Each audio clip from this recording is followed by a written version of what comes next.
Hi everyone, Radhe Radhe. कैसे हो आप लोग? अच्छे हो, सही बात है। मैं भी चाहता हूँ कि आप अच्छे रहें, लेकिन कभी कभी आपको रहने में कुछ परेशानी होती होगी। आप जिस घर में रह रहे हैं उस घर में कोई न कोई विघ्न, कोई न कोई बाधा, कभी कभी मालिक को या कभी संतान को या कभी अपने जो पड़ोसी हैं उनसे कोई परेशानी हो जाती होगी। सही बात है, होती है ना?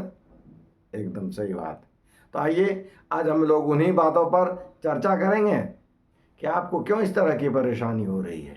आइए हम लोग जानते हैं।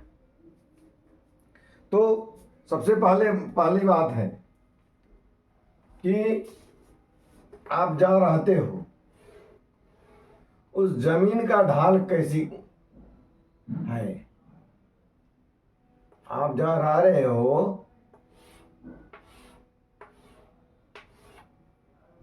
उसका ढाल कैसा है, ये हम लोगों को जानना बहुत जरूरी है। पूर्व,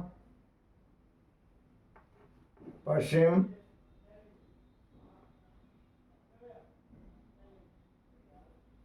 उत्तर, दक्षिण, ईशान,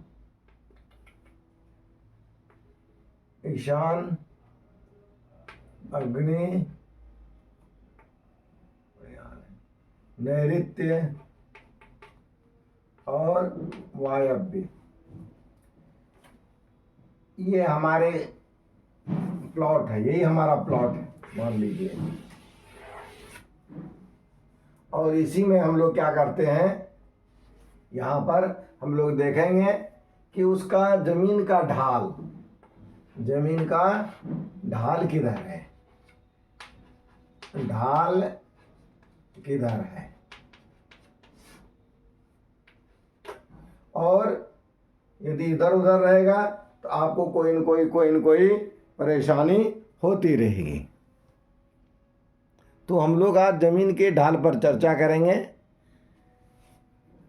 परेशानी नहीं हो। मान लीजिए आपकी ढाल पूरब दिशा में,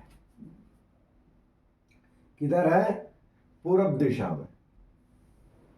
यदि आपकी ढाल पूरब दिशा में हो तो क्या होगा? तो आपको लक्ष्मी की प्राप्ति होगी।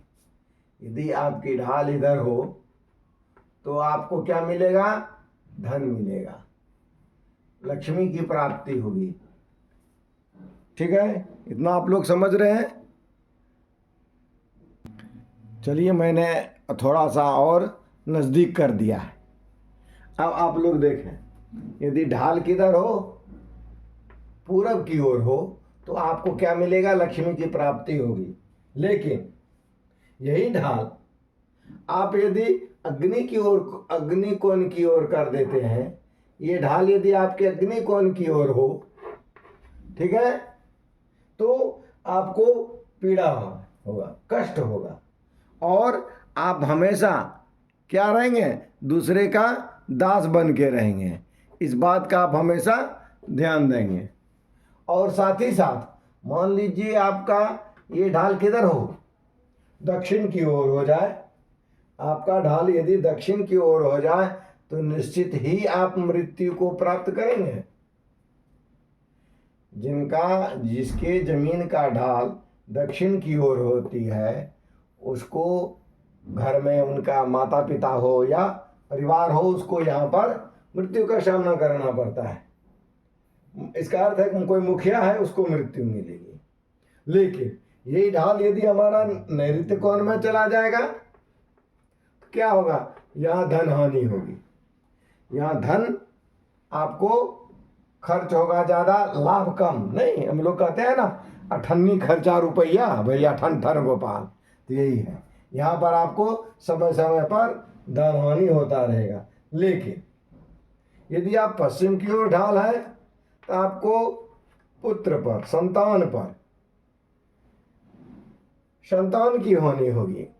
बहुत परेशानी से परिवार होगा, या जो बच्चे हैं उनको भिन्न तरह की परेशानियां होती रहेगी। लेकिन यही आपको वायव्य कोण में है तो आप घर में नहीं रह सकते हैं। आप कहाँ चले जाएंगे? आप प्रवास पर रहेंगे, आप घर से बाहर रहेंगे, घर में कम रहेंगे। हालांकि इसका एक वीडियो मैंने बना दिया है, लेकिन इसमें मैं सोचा कि ग्राफिंग करके दूं तो आप लोग ज़्यादा समझेंगे। इसके पहले में मेरे कोई कमेंट्स दिए थे कि सर थोड़ा ग्राफिंग से कीजिए तो ज़्यादा मज़ा आता है, समझने में भी ठीक होता है। मैंने आज ग्राफिंग्स कर रहा हूँ। इसी का सेकंड पार्ट है जो उस दिन आप लोग देखे थे। तो यहाँ आप क्या रहेंगे? हमेशा प्रवास पर रहेंगे। लेकिन यही आप का ढाल यदि उत्तर की ओर हो जाए, तब तो कहना ही क्या है। यदि आपका ढाल उत्तर की ओर हो तो कहना ही क्या है।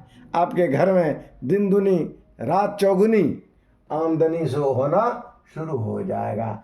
आप धनवान हो जाएंगे, धन के मालिक हो जाएंगे। बहुत प्रकार के ऐश्वर्य, कीर्ति, लाभ, यश आदि आपको इसकी आपको क्या होगी? इसकी आपको प्राप्ति होगी। कहाँ पर? यदि आप का उत्तर कोण हो जाए। यदि उत्तर की ओर आपका ढाल हो तो आपको यश, कीर्ति और लाभ मिलेगा। लेकिन यदि यही ढाल यदि चला जाए पूरब की ओर तो आपके घर में जो बच्चे हैं या आप यदि पढ़ने वाले हैं, छोटे हैं अभी आप, और उस घर में रह रहे हैं और आपका घर यदि ढाल हो तो आपके बच्चे सभी विद्यावान हो जाएंगे। उसमें विद्या जो है पूर्ण रूप से भरेगा, लाभ हो जाएगा। विभिन्न प्रकार के विद्या से वो बच्चे परिपूर्ण हो जाएंगे। लेकिन सबसे बड़ी बात, यदि बीच में ही आपका ढाल हो जाए, चारों तरफ से पानी कहाँ आ रहा है? यदि मान लीजिए बीच की ही ओर आ रहा है, बीच में ढाल रहने पर आप इस तरह की यदि जमीन आपका है तो उसको आप निश्चित रूप से त्याग दें। वो जमीन त्याज्य है, वो रहने लायक नहीं है, क्योंकि इसमें कोई भी शुभ काम आपको यहाँ तो कम से कम इस तरह यहाँ आपको शुभ मिला, यहाँ शुभ मिला, यहाँ शुभ मिला। और थोड़ा सा आप यदि चाहेंगे तो थोड़ा सा यहाँ पर धन हानि होती है तो ये भी आपके लिए मिला जुला करके ठीक हो सकता है। थोड़े बहुत रुपया पैसा लोग कम कर सकते हैं, उससे लोग समझौता थोड़ा बहुत कर सकता है। थोड़ा बहुत वायव्य कोण में है तो यहाँ भी प्रवास, लोग घर में कम रहेगा, बाल बच्चे तो रहेंगे, मालिक अपने इधर उधर घूमता रहेगा। ये थोड़ा ये भी आपको ये दोनों तरह का डाल थोड़ा सा, लेकिन सबसे उत्तम तो ये तीनों है। और इस तरह जाइएगा तो ये सब आपके लिए क्या है? बहुत परेशानी की बात है। ये सब चीज आपके लिए बहुत परेशानी की बात है। इसलिए आप लोग कभी भी इस तरह का यदि जमीन हो तो उसमें आपको ये थोड़ा सा ठीक है, क्योंकि आपको दासत्व तो रहेगा, थोड़ा भय रहेगा, थोड़ी सी परेशानी रहेगी, लेकिन कम मात्रा में यहाँ भी है। लेकिन ये 1, 2 और ये बीच 3 मात्रा जो आपके लिए है वो बहुत हानिकारक है। इसमें आप कभी भी ना रहें। और यदि इस तरह का आपके पास घर है तो आपके जो ज्योतिषी हैं, बगल में जो ज्योतिषी हैं, जो अच्छे विद्वान हैं, जानकार हैं, आप उनसे संपर्क करें और इसका क्या है, इसका क्या उपाय है, वो उपाय आप उनसे आप पूछें और अपने घर में उपाय करके, वास्तु दोष है, इसको वास्तु दोष हम लोग कहते हैं, इस वास्तु दोष का आप उपाय करें और फिर उस घर में आप रह सकते हैं।